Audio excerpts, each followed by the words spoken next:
ಸ್ವರ್ಗದ ಸುಖವನ್ನು ಬಯಸದ ಮನಸ್ಸು ಯಾವುದಾದರೂ ಇದೆಯಾ? ಸ್ವರ್ಗ ನರಕದ ಕಲ್ಪನೆ ಇದೆ.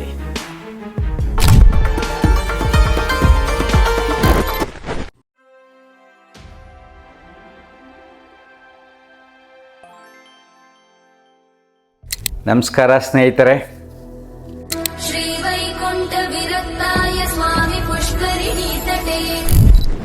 ಎಲ್ಲರಿಗೂ ವೈಕುಂಠ ಏಕಾದಶಿಯ ಶುಭಾಶಯಗಳು.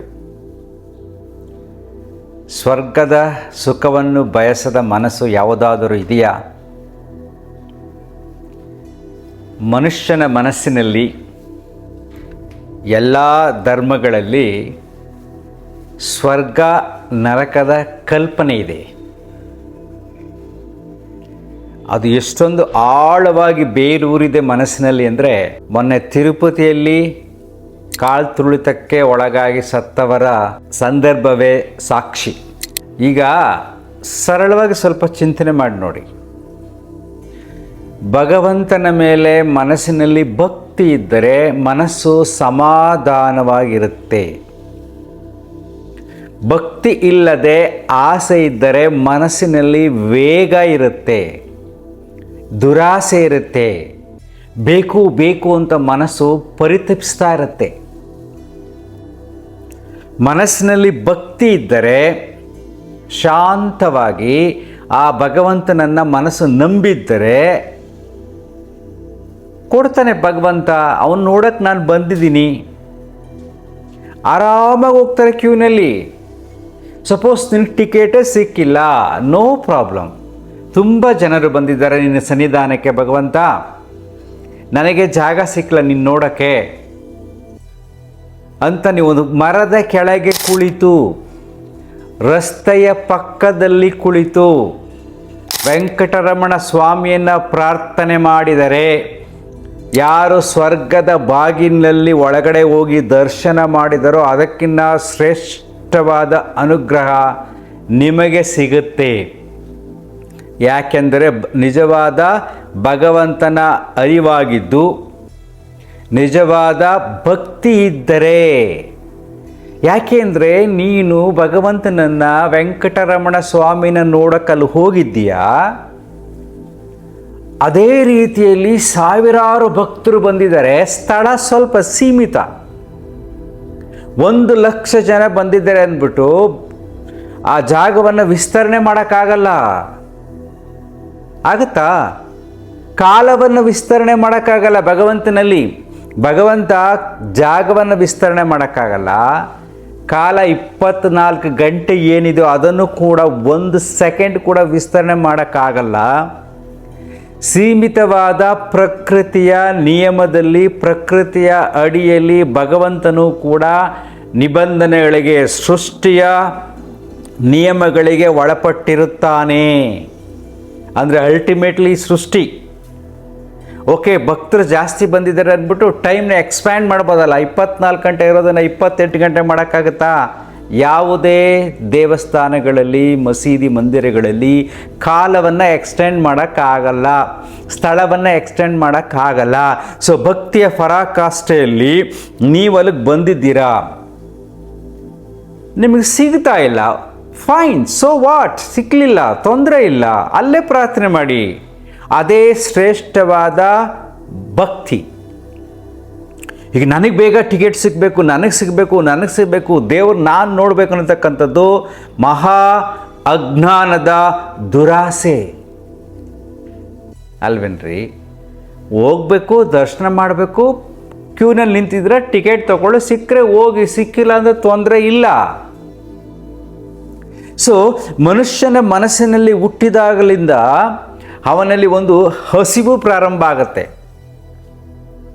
ಉದರ ನಿಮಿತ್ತಂ ಬಹುಕೃತ ವೇಷಂ ಅಂತ ನಾವು ಕರಿತೀವಿ. ಹಸಿವಿಗಾಗಿ ನಾನಾ ವೇಷಗಳು. ಯಾವ ಹಸಿವು? ಹೊಟ್ಟೆ, ದೇಹದ ಹಸಿವು, ಮನಸ್ಸಿನ ಹಸಿವು, ಮೋಹದ ಹಸಿವು, ಬೇಕು ಬೇಕು ಅನ್ನತಕ್ಕಂಥ ಹಸಿವು. ಈ ಹಸಿವು ಜಾಸ್ತಿಯಾಗಿ ಬಿಕಾಸ್ ಸರ್ಕಸ್ ಮಾಡ್ತಾನೆ, ಡ್ರಾಮಾ ಮಾಡ್ತಾನೆ ಮನುಷ್ಯ. ಆ ಹಸಿವನ್ನು ನಿಗ್ರಹಿಸಿ ನೋಡಿ ಎಂಥ ತೀಕ್ಷ್ಣವಾದ ಹಸಿವು. ಅದನ್ನು ನಿಗ್ರಹಿಸಿ ಭಗವಂತನ ಚಿಂತನೆಯನ್ನು ಮಾಡುವುದು ಉಪವಾಸ. ಉಪ ಅಂದರೆ ಹತ್ತಿರ, ವಾಸ ಅಂದರೆ ಹತ್ತಿರದಲ್ಲಿ ವಾಸಿಸು, ನಿನ್ನಲ್ಲಿ ನೀನು ವಾಸಿಸು. ಸೊ ಏಕಾದಶಿಗಳನ್ನು ಮಾಡ್ತಾ ಇರೋದು ಅದಕ್ಕೋಸ್ಕರ. ಹಸಿವನ್ನು ಅರ್ಥ ಮಾಡ್ಕೋ. ಮನದ ಹಸಿವು, ದೇಹದ ಹಸಿವು ಎಲ್ಲವನ್ನು ನಿಗ್ರಹಿಸಿ ಮನಸ್ಸನ್ನು ಶಾಂತವಾಗಿ ಇಟ್ಟುಕೊಂಡು ಜೀವನವನ್ನು ನಡೆಸುವುದು ಏಕಾದಶಿಯ ಮೂಲ ಉದ್ದೇಶ. ಏಕಾದಶಿ ಹಬ್ಬ ಮಾಡಿ ದ್ವಾದಶಿನಲ್ಲಿ ಚೆನ್ನಾಗಿ ತಿಂದು ಮಾರನೇ ದಿನ ಎಲ್ಲ ರಾಗ, ದ್ವೇಷ, ಮೋಹ, ಆಸೆ, ದುರಾಸೆ, ಸೇವೆ, ತ್ಯಾಗ ಎಲ್ಲವನ್ನು ಮರೆತು ನೀನು ಸಾಮಾನ್ಯವಾಗಿ ಇದ್ದರೆ ನಿನ್ನ ಏಕಾದಶಿ ಪ್ರಯೋಜನ ಇಲ್ಲ. ಯಾರ್ಯಾರು ಏಕಾದಶಿಯ ವ್ರತವನ್ನು ಮಾಡ್ತಾರೋ ಅವರೆಲ್ಲ ಶ್ರೇಷ್ಠ ಸಾಧಕರಂಗಿರಬೇಕು. ಅವ್ರ ಮುಖ ನೋಡಿದ್ರೆ ತಾಳ್ಮೆ, ಸಹನೆ, ಎಂಥ ಸೇವಾ ಮನೋಭಾವ ಇದೆ, ಎಷ್ಟೊಂದು ತ್ಯಾಗ ಮಾಡ್ತಾನೆ ಅಂತಕ್ಕಂಥ ಅರಿವು ನಮಗೆ ಬರಬೇಕು. ಅದರಲ್ಲೂ ಸೂತ್ರ ಕೊಟ್ಟಿದ್ದಾರೆ. ಏಕಾದಶಿ ಹಬ್ಬಗಳನ್ನು ನೀನು ಮಾಡೋಕ್ಕಾಗಿಲ್ಲ ಅಂದರೆ ವೈಕುಂಠ ಏಕಾದಶಿ ಮಾಡಿಬಿಡು, ಅವಾಗೆಲ್ಲ ಒಂದು ವರ್ಷದ ಪುಣ್ಯ ಬರುತ್ತೆ. ವೈಕುಂಠ ಏಕಾದಶಿನಲ್ಲಿ 3 ದಿನ ಉಪವಾಸ ಮಾಡಬೇಕು. ಅದು ಸ್ವಲ್ಪ ಸ್ವಲ್ಪ ತಿನ್ಕೊಂಡು ಮಾಡ್ತಾರೆ ಬಿಡಿ. 3 ದಿನ ಉಪವಾಸ ಮಾಡಿದಾಗ ಹಸಿವಿನ ಅರಿವಾಗುತ್ತೆ. ಅದನ್ನು ನಿಗ್ರಹಿಸಿ ಆ ಮನಸ್ಸಿನಲ್ಲಿ ಭಗವಂತನನ್ನು ಸ್ಥಾಪಿಸು. ನೀನು ಸ್ವಲ್ಪ ದಾನ ಧರ್ಮ ಮಾಡು. ಯಾಕೆ ನೀನು ಅನ್ನದಾನ ಮಾಡಬೇಕು, ಬೇರೆ ದಾನ ಮಾಡಬೇಕು? ವೈಕುಂಠ ಏಕಾದಶಿ ದಿನ ಅದು ಕೊಡಬೇಕು, ಇದು ಕೊಟ್ಟರೆ ಒಳ್ಳೆಯದಾಗುತ್ತೆ ಅಂತ ಹೇಳ್ತಾರೆ. ವೈಕುಂಠ ಏಕಾದಶಿನಲ್ಲಿ ಹಸು ಮತ್ತು ಕರುವಿನ ದಾನ ತುಂಬ ಶ್ರೇಷ್ಠ ದಾನ ಅಂತ ಕರೀತಾರೆ. ಪ್ರತಿಯೊಂದು ವೈಜ್ಞಾನಿಕ ಚಿಂತನೆ ಇದೆ. ಆ ತತ್ವದಲ್ಲಿ ಮನುಷ್ಯ ಸಹಬಾಳ್ವೆಯಿಂದ ಶಾಂತಿಯಿಂದ ಬದುಕಲು ಅರ್ಥ ಇದೆ. ಈಗ ಹಸು ಮತ್ತು ಕರುವಿನ ದಾನ ಯಾಕೆ ಕೊಡಬೇಕು ಅಂದರೆ, ಹಸು ಎಂಥ ಶ್ರೇಷ್ಠವಾದದ್ದು ಅಂದರೆ ಅದರಿಂದ ಬರತಕ್ಕಂಥ ಪ್ರತಿಯೊಂದು ಪದಾರ್ಥಗಳು ನಾವು ಯಾವುದು ಕೆಟ್ಟದು ಅಂತ ಮಲ ಅಂತ ಕರಿತೀವೋ, ನೀನ್ಯಾರಿಗಾದೆಯೋ ಹಾಡು ಕೇಳಿ ನೋಡಿ ಎಷ್ಟು ಚೆನ್ನಾಗಿದೆ ಅಂತೆ. ನೀನಾರಿಗಾದೆಯೋ ಎಲೆ ಮಾನವ, ಗೋವು ನಾನು ಇಟ್ಟರೆ ಸಗಣಿಯಾದೆ, ತಟ್ಟಿದರೆ ಕುರುಳಾದೆ. ಹಸುವಿನ ಸಗಣಿ ಕೂಡ ಪ್ರಯೋಜನಕಾರಿ. ಅದರಿಂದ ವಿಭೂತಿಯನ್ನು ಮಾಡ್ತೀವಿ ನಾವು ನೋಡಿ. ಅದರ ಗಂಜಲ ಮನುಷ್ಯನಿಗೆ ಔಷಧಿ. ನಾವು ಏನು ಮೂತ್ರ ಅಂತ ಸಾಮಾನ್ಯ ಭಾಷೆ, ಮನುಷ್ಯನ ಮೂತ್ರ ಗಲೀಜು, ಮನುಷ್ಯನ ಮಲ ಗಲೀಜು. ಆದರೆ ಆ ಪ್ರಾಣಿಯ ಮಲಮೂತ್ರ ಅಂತ ಕರಿಬಾರ್ದು, ಸಗಣಿ ಅಂತ ಕರಿತೀವಲ್ಲ ನಾವು, ಶ್ರೇಷ್ಠವಾದದ್ದು. ಮತ್ತು ಅದರ ಹಾಲು ಅದ್ಭುತ. ಮಗುವನ್ನು ಸಾಕಬೇಕಾದ್ರೆ ಹಾಲು ಕೊಡ್ತೀವಿ. ಹಾಲು ಇಲ್ಲ ಅಂದರೆ ತಾಯಿಯಿಂದ ಹಸುವಿನ ಹಾಲು ಕೊಡ್ತೀವಿ ನಾವು. ಹಾಲು, ತುಪ್ಪ, ಮೊಸರು ಎಷ್ಟೊಂದು ಶ್ರೇಷ್ಠವಾದದ್ದು. ಮತ್ತು ಜೊತೆಗೆ ಎಷ್ಟೊಂದು ಕಾಯಕ ಕೆಲಸ ಮಾಡುತ್ತದು. ಅಂಥ ಶ್ರೇಷ್ಠವಾದದನ್ನು ದಾನ ಕೊಡು ಅಂದರೆ ಬೇರೆಯವ್ರ ಬಡವನಿಗೆ ದಾನ ಕೊಟ್ಟಾಗ ಅವನ ಬದುಕು ಸಾರ್ಥಕವಾಗುತ್ತೆ. ಒಂದು ಹಸು ಕರು ಇದ್ದರೆ ಬದುಕ್ಬಿಡ್ತಾರೆ. ಈಗಲೂ ಕೂಡ ಬೇಕಷ್ಟು ಜೀವನಗಳು ಹಸುವಿನ ಮೇಲೆ ಡಿಪೆಂಡ್ ಆಗಿದೆ. ಅದನ್ನು ಕಟ್ಕೊಂಡು ಜೀವನ ಸಾಗಿಸ್ತಾ ಇದ್ದಾರೆ. ಹಿಂದಿನ ಕಾಲದಲ್ಲಿ ಇದೇ ತುಂಬ ಮುಖ್ಯವಾಗಿತ್ತು. ಜೀವನಾಧಾರಕ್ಕೆ ಹಸು ಕರು ಅದನ್ನು ದಾನ ಮಾಡೋ ಶ್ರೇಷ್ಠ ಬರುತ್ತೆ. ಅಂದರೆ ನೀನು ಬಡವರಿಗೆ ದಾನ ಮಾಡು. ದಾನ ಮಾಡುವ ಮನಸ್ಸಿರಬೇಕು, ಸೇವೆ ಮಾಡುವ ಮನಸ್ಸಿರಬೇಕು, ಹೃದಯಪೂರ್ವಕವಾಗಿ ಪ್ರೀತಿಸಿರಬೇಕು, ನಿನ್ನ ತ್ಯಾಗದ ಗುಣವಿರಬೇಕು. ಇದು ವ್ರತದ ನಿಯಮಗಳು. ಈ ಗುಣಗಳು ನಿನ್ನ ಸಹಜವಾಗಿ ಬಂದರೆ ಆಗ ನೀನು ನಿನ್ನ ಮನಸ್ಸಿನಲ್ಲಿ ಶ್ರೇಷ್ಠವಾದ ಭಕ್ತಿ ನೆಲೆಸಿದೆ ಅಂತ ಅರ್ಥ. ಇದು ವೈಕುಂಠ ಏಕಾದಶಿಯ ಮಹತ್ವ. ಈಗ ಅಲ್ಲಿ ಕಾಲು ತುಳಿತಕ್ಕೆ ಯಾಕೆ ಸತ್ರು? ಎಷ್ಟೊಂದು ದುರಾಸೆ ತುಂಬಿದೆ. ನಾನು ಬೇಗ ಹೋಗ್ಬಿಡ್ಬೇಕು, ನನಗೆ ಬೇಗ ದೇವ್ರು ನೋಡ್ಬಿಟ್ರೆ ಸ್ವರ್ಗ ಸಿಕ್ಬಿಡುತ್ತೆ.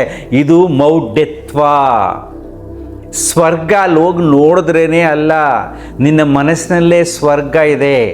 ಪ್ರಕೃತಿಯ ತತ್ವವನ್ನು ಅರ್ಥ ಮಾಡಿಕೊಂಡು, ಸೃಷ್ಟಿಯನ್ನು ಅರ್ಥ ಮಾಡಿಕೊಂಡು, ಭಗವಂತನನ್ನು ಅರ್ಥ ಮಾಡಿಕೊಂಡ್ರೆ ಸ್ವರ್ಗ ಇಲ್ಲೇ ನೆಲೆಸುತ್ತೆ. ಸ್ವರ್ಗ ನರಕದ ಕಲ್ಪನೆ ಇಂದಿನ ಕಾಲದಲ್ಲಿ ಕೆಲವಾರು ಜನರು ಸೃಷ್ಟಿಸಿದ ಸುಳ್ಳು ಸೃಷ್ಟಿಗಳು. ಅದರಿಂದಲೇ ತುಂಬ ಜನ ಒದ್ದಾಡ್ತಾ ಇದ್ದಾರೆ. ಎಷ್ಟೋ ಧರ್ಮಗಳು ಒದ್ದಾಡ್ತಾ ಇವೆ. ಸೊ ಮೇಲೆ ಏನಿದೆ ಅಂತ ಯಾರು ಹೋಗಿ ನೋಡ್ಕೊಂಬಂದರಿಲ್ಲ. ಸ್ವರ್ಗ ಎಲ್ಲಿದೆ, ವೈಕುಂಠ ಎಲ್ಲಿದೆ, ಶಿವನ ಜಾಗ ಎಲ್ಲಿದೆ, ಅಲ್ಲನ ಸ್ಥಳ ಮೇಲೆಲ್ಲಿದೆ, ಜೀಸಸ್ದು ಎಲ್ಲಿದೆ, ಯಾರೆಲ್ಲಿದ್ದಾರೆ ಯಾರಿಗೂ ಗೊತ್ತಿಲ್ಲ. ಅದೆಲ್ಲ ಒಂದು ಕಪೋಲ ಕಲ್ಪಿತ ಕಲ್ಪನೆಗಳು. ಈ ಕಲ್ಪನೆಗಳನ್ನೇ ಉಪಯೋಗಿಸ್ಕೊಂಡು ತುಂಬ ಜನರು ನಿಮ್ಮ ಭಾವನೆಗಳ ಮೇಲೆ ಆಟ ಆಡ್ತಾರೆ. ಓಕೆಪ್ಪ, ಸ್ವರ್ಗ ಸಿಗುತ್ತೆ, ಸಿಗಲಿ ಬಿಡು. ಯಾವಾಗ ಸಿಗುತ್ತೆ? ಭಗವಂತ ನನಗೆ ಸ್ವರ್ಗ ಕೊಟ್ಟೇ ಕೊಡ್ತಾನೆ, ನಾನು ಯಾವ ತಪ್ಪನ್ನು ಮಾಡಿಲ್ಲ, ನಾನು ಆರಾಮಾಗಿದ್ದೀನಿ ಅಂತಕ್ಕಂಥ ಅಂದ್ಕೊಂಡಾಗ, ಮನಸ್ಸು ಶಾಂತವಾದಾಗ ಸ್ವರ್ಗದ ಅನುಭವ ಪ್ರಾರಂಭ ಆಯಿತು. ಯಾಕೆಂದರೆ ಯಾವುದೇ ಯೋಚನೆಗಳಿಲ್ಲ, ಚಿಂತೆಗಳಿಲ್ಲ, ಮನಸ್ಸು ಖಾಲಿ ಆಯಿತು. ಖಾಲಿಯಾದ ಮನಸ್ಸಿನಲ್ಲಿ ಶಾಂತತೆ ಲಭಿಸಿತು. ಅದೇ ಸ್ವರ್ಗದ ಸುಖ. ಈ ಸ್ವರ್ಗದ ಸುಖದಿಂದ ಮೇಲೋಗ್ತೀಯ, ಅಲ್ಲೇನಾಗುತ್ತೋ ಗೊತ್ತಿಲ್ಲ ಅಲ್ವೇನ್ರಿ? ಸೊ ತಿರುಪತಿಲಿ ಯಾಕಪ್ಪ ಸತ್ರು ಅಂದರೆ ವೆರಿ ಸಿಂಪಲ್ ರೀಸನ್. ದುರಾಸೆ, ಅಜ್ಞಾನ, ಅಂಧಕಾರ, ದೇವರ ಬಗ್ಗೆ ಸತ್ಯವನ್ನು ಅರಿಯದ ಮುಗ್ಧ ಮನಸ್ಸುಗಳು. ಸುಮ್ಮನೆ ಏನೋ ಸಿಕ್ಬಿಡುತ್ತೆ, ಅಲ್ಲೋದ್ರೆ ಸಿಗುತ್ತೆ, ಇಲ್ಲೋದ್ರೆ ಸಿಗುತ್ತೆ ಅಂದರೆ ಭಗವಂತ ಬರೀ ಏನೋ ಒಂದು 500 ಕಿಲೋಮೀಟ್ರ್ ಅಲ್ವಾ, 150 ಕಿಲೋಮೀಟ್ರ್ ಅಲ್ಲೇ ಇಲ್ಲ. ಎಲ್ಲ ಕಡೆ ಭಗವಂತನಿದ್ದಾನೆ.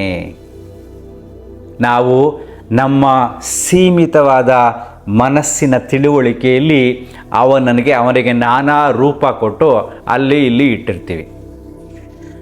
ವಿಷ್ಣು ಮಾತ್ರನೇ ಸ್ವರ್ಗವನ್ನು ನಿನಗೆ ಕೊಟ್ಟರೆ, ವೈಕುಂಠಕ್ಕೆ ಕರ್ಕೊಂಡು ಹೋದರೆ ಶಿವನ ಭಕ್ತರ ಕಥೆ ಏನು, ಅಲ್ಲನ ಭಕ್ತರ ಕಥೆ ಏನು, ಜೀಸಸ್ ಭಕ್ತರ ಕಥೆ ಏನು, ಬೇರೆ ಧರ್ಮಗಳ ಭಕ್ತರ ಕಥೆ ಏನು?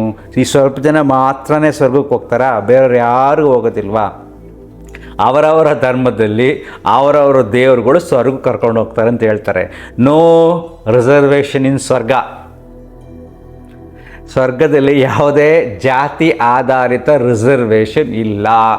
ಸ್ವರ್ಗದಲ್ಲಿ ಯಾವುದೇ ಜಾತಿ ಆಧಾರಿತ ಸ್ವರ್ಗಗಳು ಇಲ್ಲ. ಸ್ವರ್ಗ ಅಂದರೆ ಕಲ್ಪನೆ ಒಂದೇ, ಸುಖವಾಗಿ, ಯಾವುದೇ ಸಮಸ್ಯೆಗಳಿಲ್ಲದೆ, ಯಾವುದೇ ಸಂಬಂಧಗಳಿಂದ ಸಮಸ್ಯೆಗಳಿಲ್ಲದೆ, ಯಾವುದೇ ಸಮಾಜದಿಂದ, ಯಾವುದೇ ದೇವರುಗಳಿಂದ, ಬೇರೆ ಯಾವುದರಿಂದಲೂ ಸಮಸ್ಯೆಗಳಿಲ್ಲದೆ ಆನಂದವಾಗಿರೋದು. ಏನಿಲ್ಲ, ಖುಷಿನೋ ಖುಷಿ. ಅದೇ ತಾನೇ ಸ್ವರ್ಗದ ಕಲ್ಪನೆ. ನೋವೇ ಇರಬಾರದು. ಸೊ ಅದಕ್ಕೆ ನಾನು ಈ ವಿಡಿಯೋ ಮಾಡಿದೆ. ನೋಡ್ರಪ್ಪ, ನಿಮಗೆ ಆರಾಮಾಗಿದೆಯಾ? ಎಲ್ಲ ದೇವಸ್ಥಾನಗಳಿಗೆ ಹೋಗಿ ಖುಷಿಯಾಗಿರಿ, ದರ್ಶನ ಮಾಡಿ ಆರಾಮಾಗಿದ್ದರೆ. ತುಂಬ ರಶ್ ಇದೆಯಾ, ಟಿಕೆಟ್ ಸಿಕ್ಕಿಲ್ವಾ? ಬೇಕಾಗೇ ಇಲ್ಲ. ತಿರುಪತಿ ದೇವಸ್ಥಾನದಲ್ಲಿ ರೋಡ್ ಸೈಡಲ್ಲಿ ಕುಳಿತುಕೊಂಡು 10 ನಿಮಿಷ ಗೋವಿಂದ ಗೋವಿಂದ ಟಿಕೆಟ್ ಸಿಕ್ಕಿಲ್ಲಪ್ಪ ಅಂತ ಧ್ಯಾನ ಮಾಡು. ಅದೇ ಅದ್ಭುತವಾದ ಶ್ರೇಷ್ಠವಾದ ದರ್ಶನ, ದರ್ಶನ. ನೆನ್ಪಿಟ್ಕೊಳ್ಳಿ. ನಮ್ಮ ಯೋಗ ವಿದ್ಯಾರ್ಥಿ ಕವಿತಾ ಅವರು ಯಾವುದೇ ಹಬ್ಬಗಳು ಬಂದರೆ ಕಲೆಯ ಮುಖಾಂತರ ಅವರು ಮನೆ ಮುಂದ್ಗಡೆ ರಂಗೋಲೆ ಬಿಡ್ತಾರೆ. ಆ ದೇವರ ಹೆಸರಿನಲ್ಲಿ ಅವರು ಅದನ್ನು ಸಂತೋಷ ಪಡ್ತಾರೆ. ಅವ್ರಿಗೆ ಅದೇ ದೇವರ ಪೂಜೆ ಮಾಡಿದ ರೀತಿ. ಸೊ ಕೆಲವು ರಂಗೋಲೆ ಬಿಡಿಸಿದರೆ ಆ ಚಿತ್ರಗಳನ್ನು ಹಾಕ್ತೀನಿ ನೋಡಿ, ನೀವು ತುಂಬ ಚೆನ್ನಾಗಿದೆ. ಅಂತರ್ಮುಖಿ ಸದಾ ಸುಖಿ. Thank you.